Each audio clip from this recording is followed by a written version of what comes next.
I'm Paolo De Board, I'm a filmmaker and DP based in Italy, and today we're going to talk about the Nikon ZR. It's a pretty impressive camera, but I also do understand why it doesn't appeal to some people.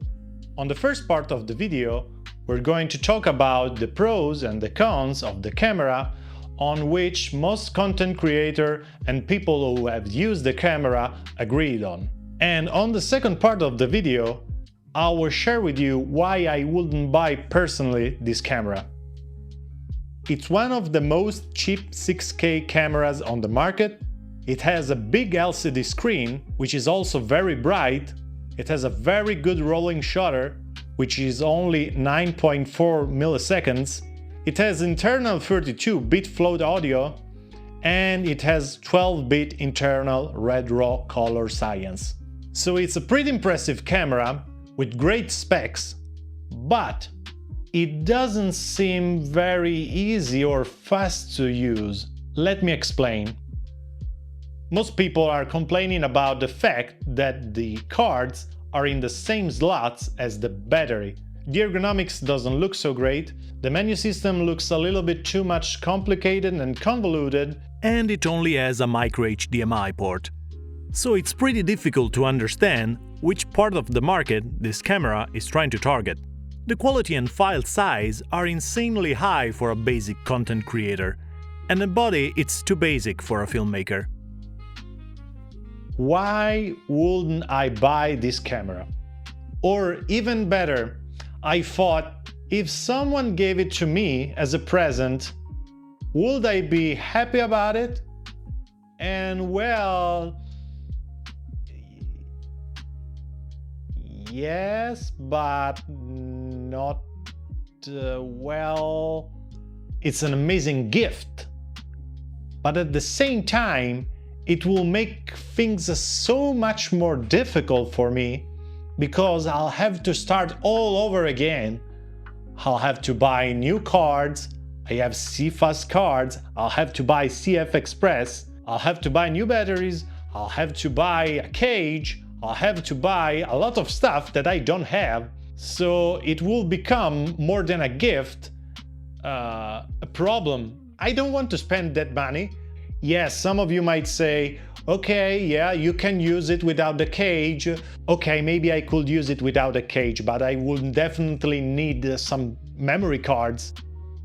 From what I've saw, this camera have huge file sizes, and sometimes, for my personal projects, I like to keep my footage. I can even begin to think how many hard disks I'll have to buy in order to keep some of the footage that I want. It did already happen this to me when I used the Ursa Mini 4K, and I did shoot some projects with Cinema DNG, and the files were huge, and I had to delete a lot of stuff.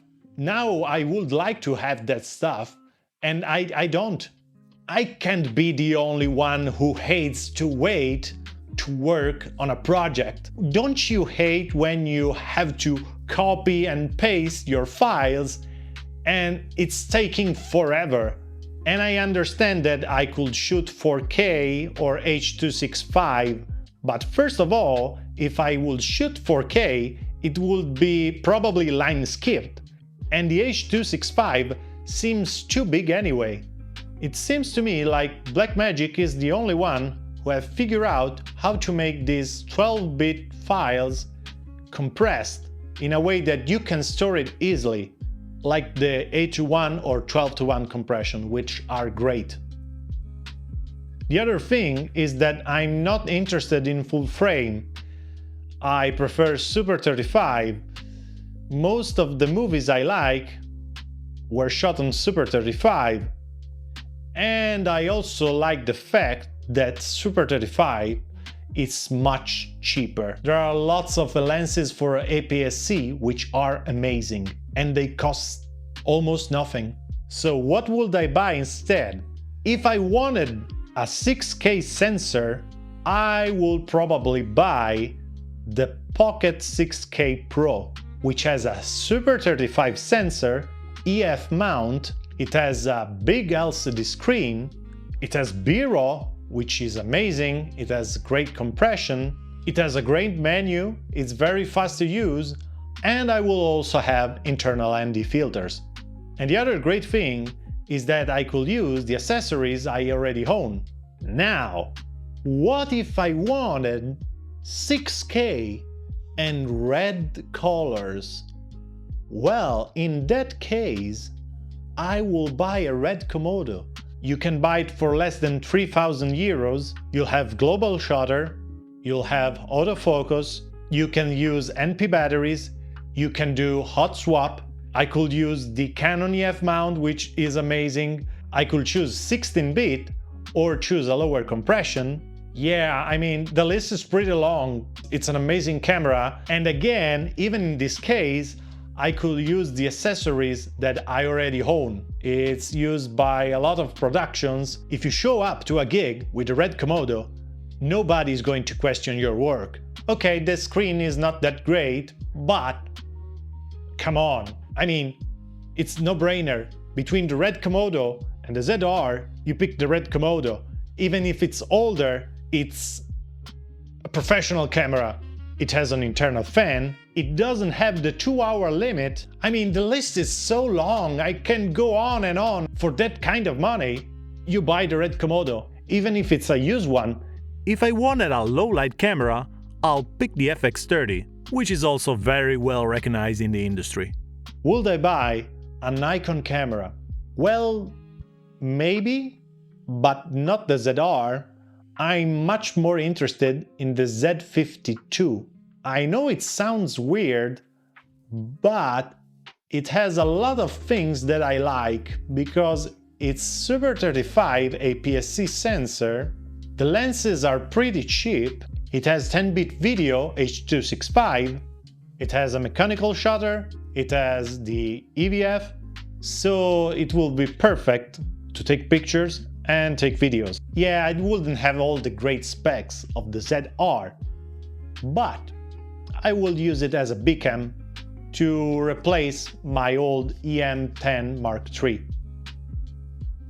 I don't buy new cameras because you don't know how reliable it is until people start using it. It's one of the reasons why a lot of professionals still use older cameras, because reliability beats quality.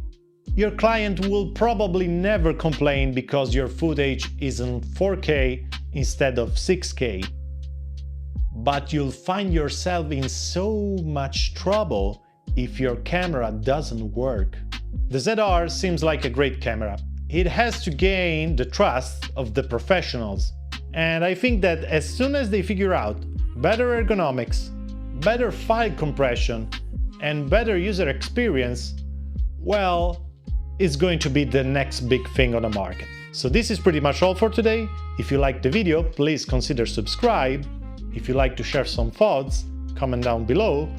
And usually at this point I walk away in the desert, but well, I guess I can go eat something. Okay, bye.